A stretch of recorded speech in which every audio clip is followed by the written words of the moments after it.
You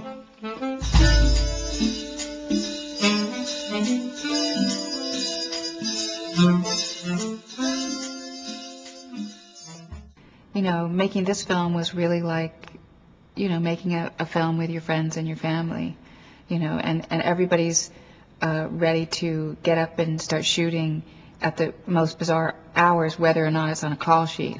You know, I was in an acting class at the time, Bill Esper's class, and I was on my way to class when unexpectedly it started snowing in New York, and Alex was like, we've got to use the snow. It's so beautiful. We've got to go use the snow.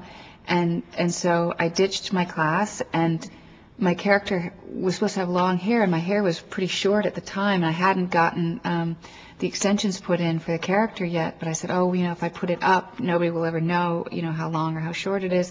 And so that's when we shot the sequence on the roof. It's the one moment when my character Angelica is just fully free and fully alive, and has sort of dropped all of the anger and all of the resentment and stuff that a city can place on you, and especially being an immigrant in a large city can place on you. And then it's just, you know, it's just freedom.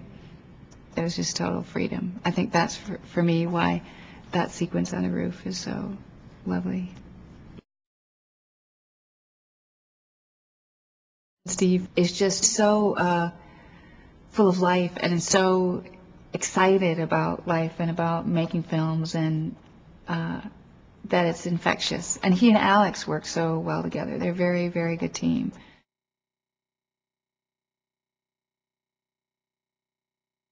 I mean, I remember before we started shooting, you know, we had the financing, and literally I think 3 days or something before we were going to start shooting, we lost the financing. And I remember Steve coming over, and Steve and Alex were drinking vodka and playing ping pong, so we had a ping pong table in our house, and I just started vacuuming, like crazy, and I really hate cleaning, but I vacuum, I think, under duress.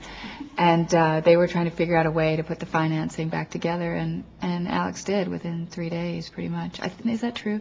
Well, he did really quickly. I mean, probably within a week or two, so it was pretty extraordinary.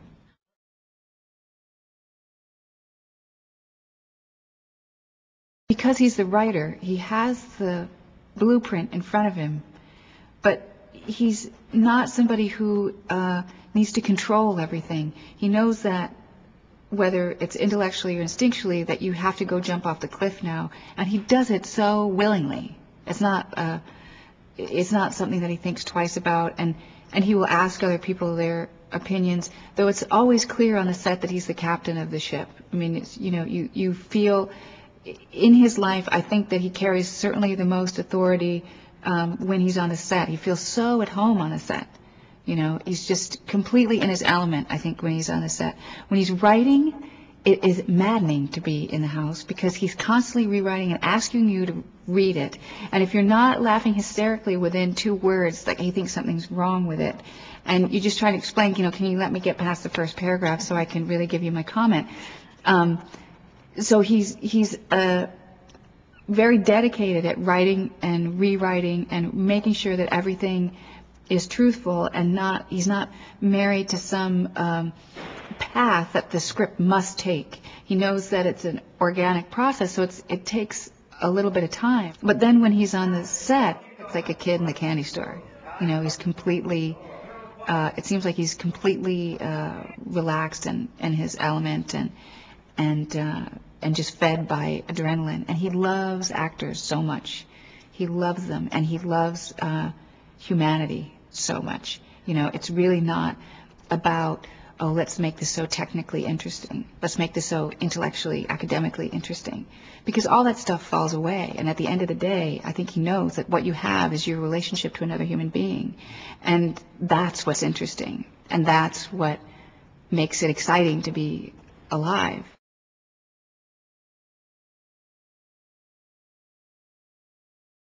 Well, Seymour is like kind of like, you know, he's kind of like that crazy uncle that every family has, and and you love him, but you're kind of terrified when he comes over because you don't know what's going to happen. But you know that, well, for example, I was in LA and somebody had broken into my yard and I was terrified, and it was 3 o'clock in the morning and I was by myself, and I called Seymour because I knew that Seymour would help me and he would take care of me.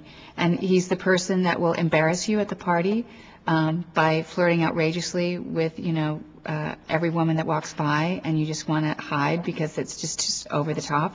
But he's also the guy that you will call in the middle of the night to come help you, and he'll be there to help you, and he's amazing. And as an actor, he's just, I think that everything that you are informs your acting, and Seymour has just lived such an intense life that it gives an incredible immediacy to his characters, and the things that he improvises are really fantastic. And he's infuriating too. I mean, don't get me wrong. He's like totally infuriating, because sometimes he won't stop with the mischief, the mischief. There's a scene outside an elevator, and I'm really angry with Steve's character and angry with Seymour's character, and I was so tired. I was really tired. And I remember just before we did a take, I think Seymour pushed me. Like, he pushed me. And I wanted to rip his head off. I remember, because he just, like, the mischief wouldn't stop. And it was really helpful to me. And I realized that he was trying to help me. That's what he was trying to do. He was trying to help me. And it was great. It was really sweet.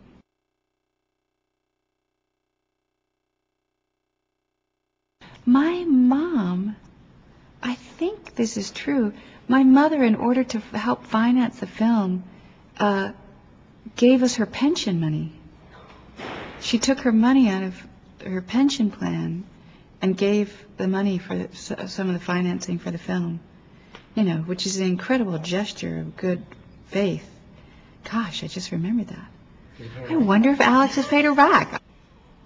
Hi, Ma. It's going well. I'm on camera, and I have a quick question to ask you. Okay, and in the soup, you gave Alex some of your pension money, right, for the financing?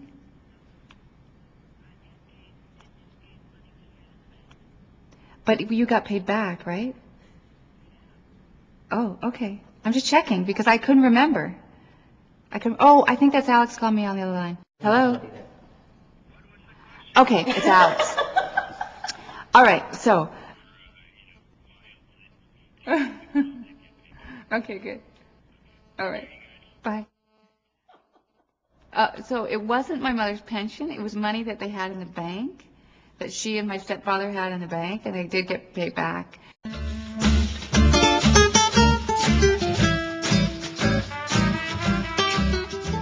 I think it was the first time that I really got to play a character. I didn't have to play, the chick who looked good in a bustier or something. It was fun in that way, because I got to do something totally different. I didn't have to hear myself talk. I could get to hear another accent. It was very freeing.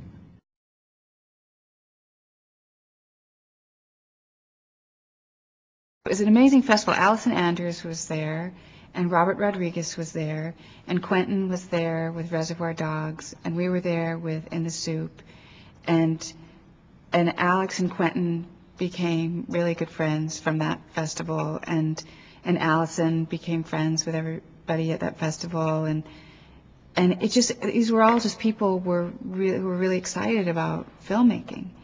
And I don't know, I didn't even think about the possibility of winning the prize. It just would be shocking. And it was just such a huge moment when the film won the prize. It just was huge, because it meant that it would have a life outside of the festival, and that other people would get to see it.